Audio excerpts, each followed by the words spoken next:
Dapat ano na, dapat bukas. Dalawa from.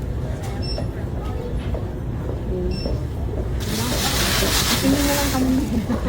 Kaya na kasi ako isa, tapos ito ako marami. Oh, okay. Alam mo na ano yung kailangan.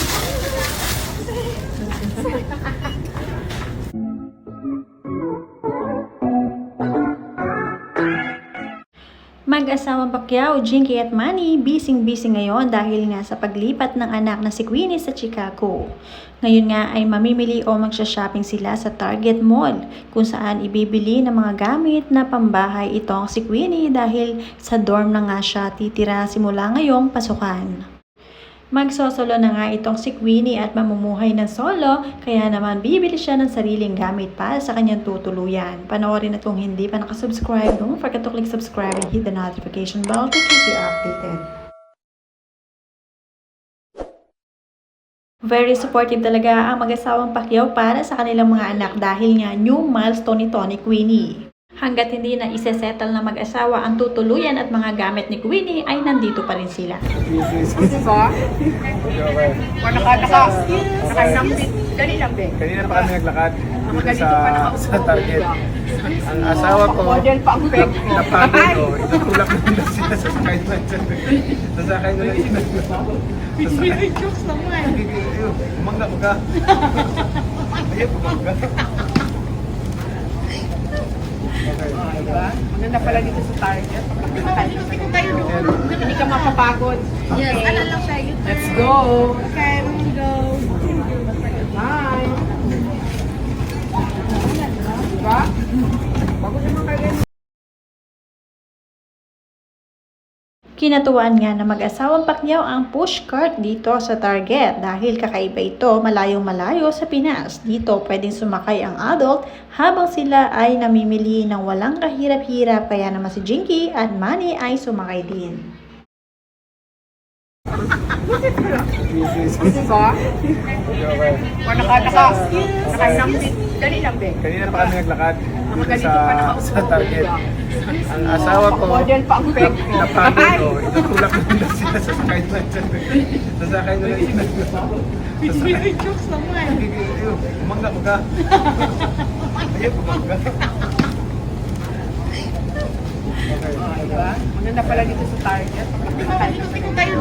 Hindi ka mapapagod. Yes, Okay. ano lang siya, Let's go. Okay, we'll go. Bye. Diba? Bago naman kayo maglakad.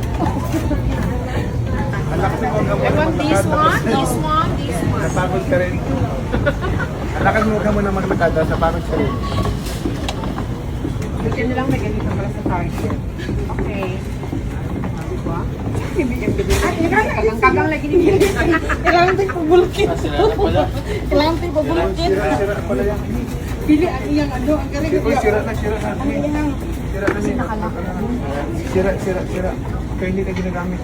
Para may back to the future. Back to the future.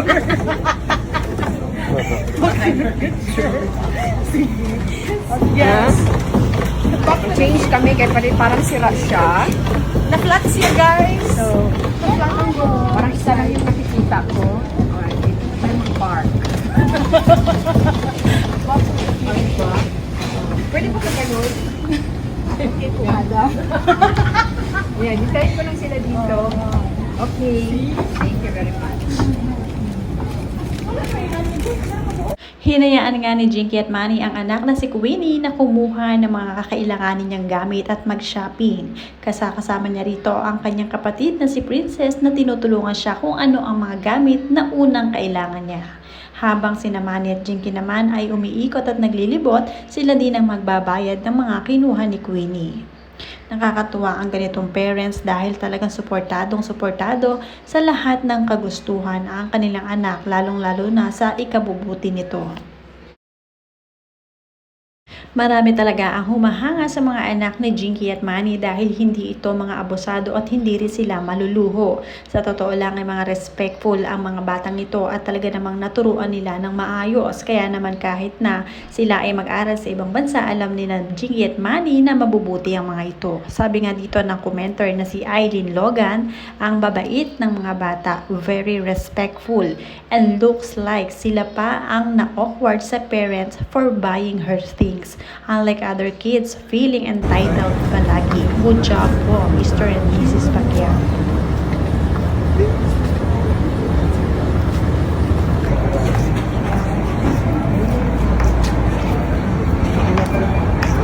Have a great one.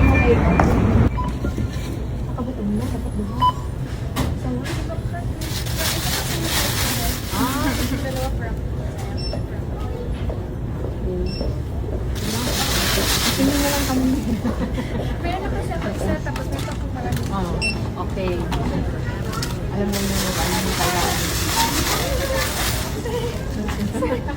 Mula naman kay Maurice Ponzalan, I think it's for the dorm ng daughter niya. She's going to Loyola in Chicago. Hinatid na sila. Mula naman kay JR, welcome to Chicago, Jinky and family. If you guys have a chance to visit me at the Elf Station Shop House near downtown, we have great food and delicious drinks.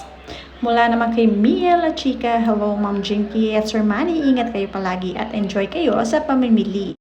Mula naman kay Ann Calamarde, I really admire the kids of Mr. and Mrs. Pacquiao. Very low profile and we can see that they were raised properly. Meron silang appreciation to their parents. Queenie is such a simple girl.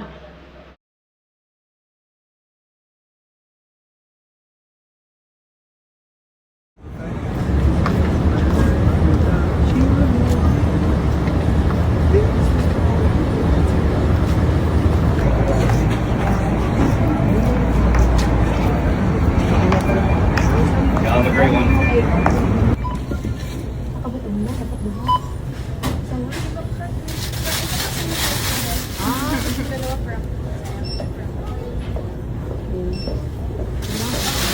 Tingnan mo lang kami. Okay. Alam mo yung kailangan.